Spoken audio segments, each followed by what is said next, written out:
শিক্ষার্থী বন্ধুরা, আর ফাউন্ডেশনের পক্ষ থেকে আমি রাসেল আহমেদ আপনাদের সবাইকে স্বাগতম জানাচ্ছি আজকে টিউটোরিয়ালে।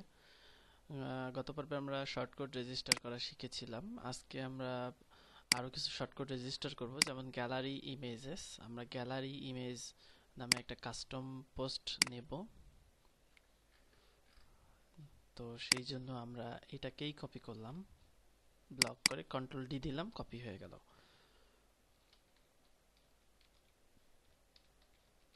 গ্যালারি ইমেজেস নামে আমি নিলাম,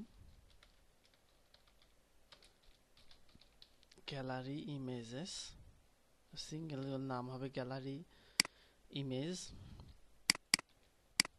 আমি এগুলো কপি করে পেস্ট করে দিলাম।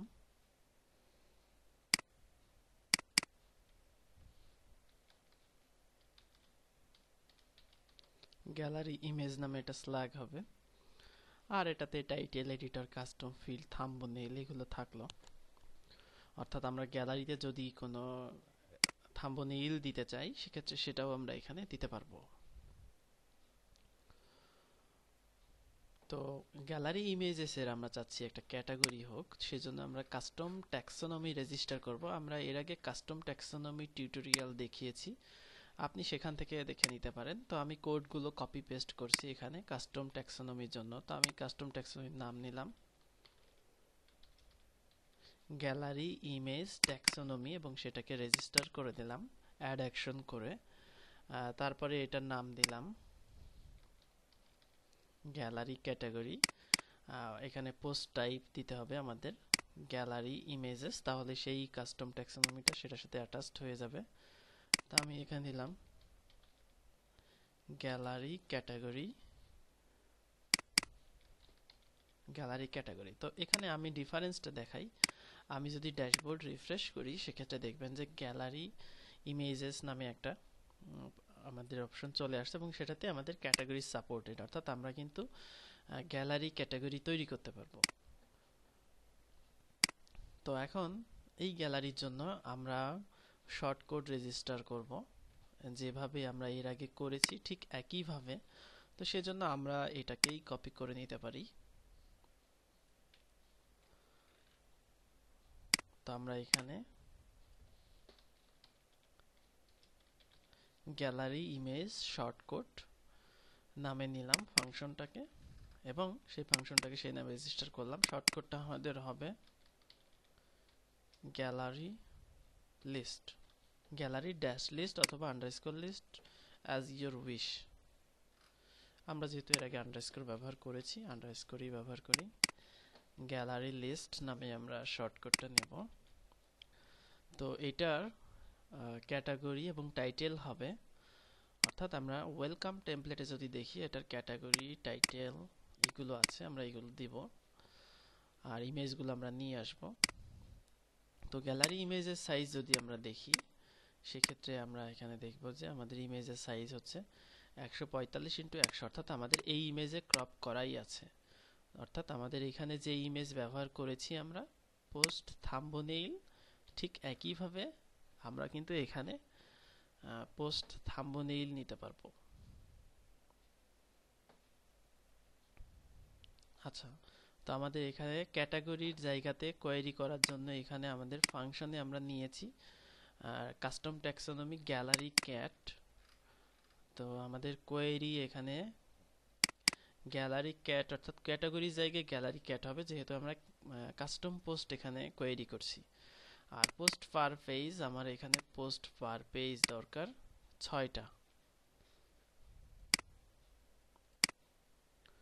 তো আমি এখানে 6 দিয়ে দিলাম। আর পোস্ট টাইপ আমাদের এখান থেকে হবে গ্যালারি ইমেজ।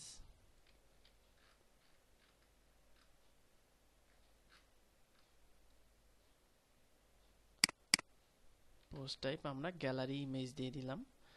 আর এখানে আমরা HTML কোড ব্যবহার হবে গ্যালারি আমাদের এই পর্যন্ত, আর শেষে আমাদের 2টা ডিভ দিয়ে ক্লোজ করতে হবে। অর্থাৎ আমরা এর আগে 8 পর্যন্ত নিয়ে নিলাম।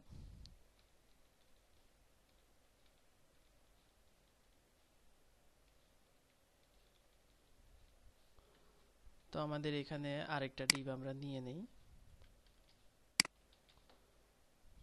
আর এখানে আমাদের শুধুমাত্র ইমেজ নিয়ে আসতে হবে, অর্থাৎ পোস্ট এক্সপার্ট এগুলো লাগবে না। তো প্রত্যেকটা গ্যালারিতে আমরা চাইলে এখানে লিঙ্কিং করতে পারি, অথবা আমরা এখানে ইমেজের উপরে কোড বা লাইট বক্স বসাতে পারি, প্রিটি ফটো বসাতে পারি। তো আমরা যেহেতু এখন বসাইনি, সেহেতু আমরা এখানে এখন এমটি রাখছি, পরবর্তীতে লাগলে আমরা এটা এডিট করব। তো পোস্ট থাম্বনেইল এখানে আমাদের হবে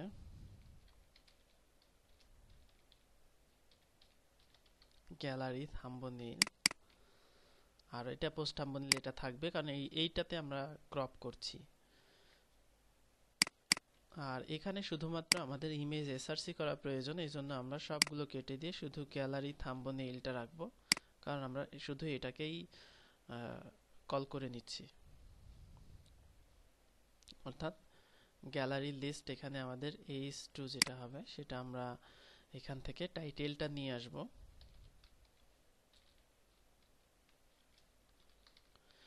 টাইটেল, তারপরে আমরা লিঙ্কটা এখানে নিয়ে আসব, লিঙ্ক। আর এছাড়া আমাদের কন্টেন্ট সবই ডাইনামিক হয়েছে, অর্থাৎ আমরা গ্যালারি ইমেজের শর্টকাটটা রেজিস্টার করলাম। তা আমরা কয়েকটা গ্যালারি এখন যুক্ত করতে পারি। তো গ্যালারি লিস্ট যেটা হলো, সেই শর্টকাটটা আমরা ব্যবহার করব ঠিক এখানে, এবং এটা একটা টাইটেল হবে। তো টেমপ্লেট ওয়েলকাম থেকে আমরা এই অংশটুকু এখন কেটে দিতে পারি, অর্থাৎ এটা আমরা এখন শর্টকাট দিয়ে নিয়ে আসছি। তো আমরা এখানে এইটাকেই কপি করে নিয়ে আসি, যেহেতু আমাদের টাইটেল একই।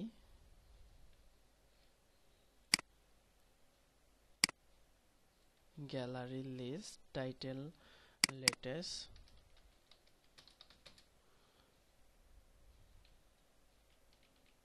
Latest photos for our foundation.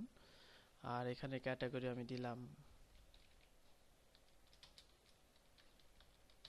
R foundation, এবং আমি এখানে এটাকে আপডেট করলাম। এরপরে আমি এটাকে আমি এখন আমাদের ক্যাটাগরি তৈরি করে আমাদের কয়েকটা পোস্ট করতে হবে, অর্থাৎ গ্যালারি ক্যাটাগরি আমরা তৈরি করি।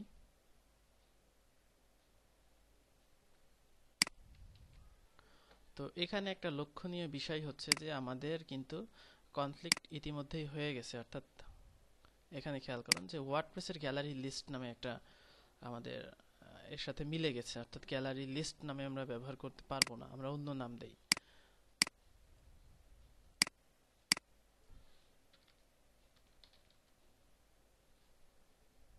গ্যালারি আইটেমস নামে দিলাম।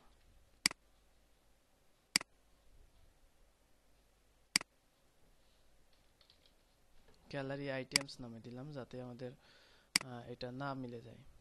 দেখি আমাদের গ্যালারিটাও বাদ দিতে হয় কিনা, আমরা দেখব যে এরকম। হ্যাঁ, আমরা গ্যালারিটাই বাদ দিয়ে দিই। এখানে আমরা গ্যালারির জায়গাতে, অর্থাৎ শর্টকাটে আমাদের সমস্যা, তো গ্যালারির জায়গায় আমি ফটো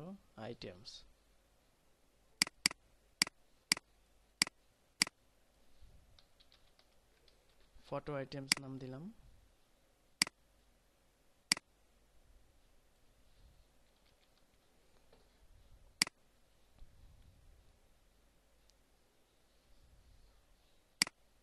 হ্যাঁ, এইটা আমাদের কনফ্লিক্ট করবে না, অর্থাৎ আমরা এখানে দেখতে পাচ্ছি যে এইটা আমাদের কনফ্লিক্ট করছে না। তো আমরা আর আর ফাউন্ডেশন নামে একটা ক্যাটাগরি করব, এবং সেখানে কয়েকটা আমরা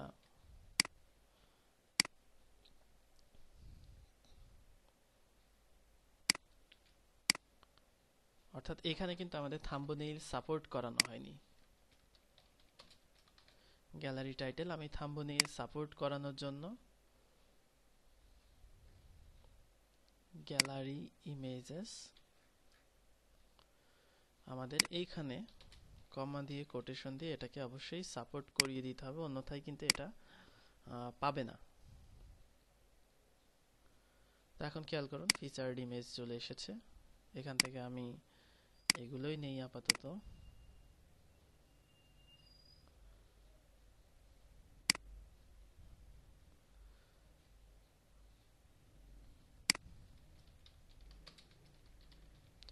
another gallery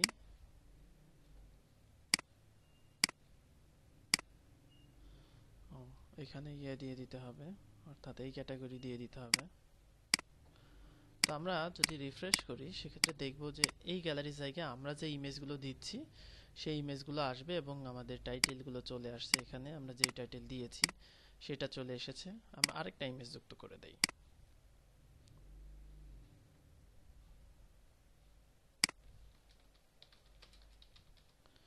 গ্যালারি ফটো নামে দেই, যে কোনো একটা নামে দিলেই হলো। অর্থাৎ আমাদের এটাও কিন্তু এখন গ্যালারিটাও কিন্তু এখন ডায়নামিক হয়ে গেল, অর্থাৎ আমরা কিন্তু ডাইনামিকলি গ্যালারি করলাম। ঠিক একইভাবে আমরা এটাকেও ডাইনামিকলি শর্টকাট করতে পারি। তো আমি আপনাদের সময় অপচয় না করে এখন করে ফেলছি। তো আমরা এখানে এটাও শর্টকাট দিয়ে পোস্টগুলো নিয়ে আসলাম, একই ক্যাটাগরি থেকে পোস্ট নিয়ে আসলাম, পরবর্তীতে চেঞ্জ করা যাবে।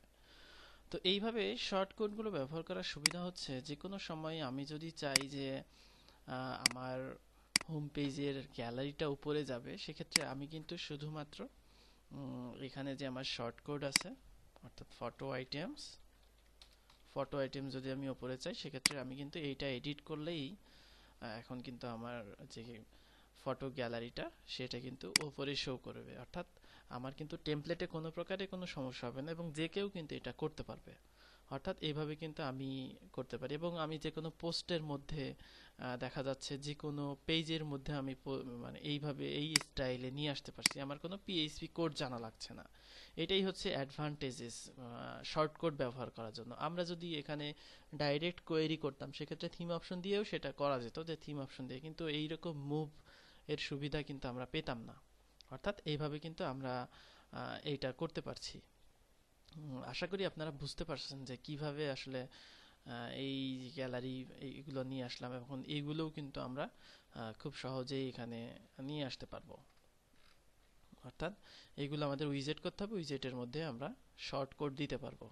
তো এখনো আমাদের অনেক কাজ বাকি, যেমন টেমপ্লেটের সিঙ্গেল পেজ, অর্থাৎ যদিও সিঙ্গেল পেজ করাই আছে। আমি যদি আমাদের এখানে যদি দেখি news template WP content themes news reporter, আমাদের পেজ পিএইচপি যেহেতু করা আছে আমরা এখানেই দিয়ে দিলাম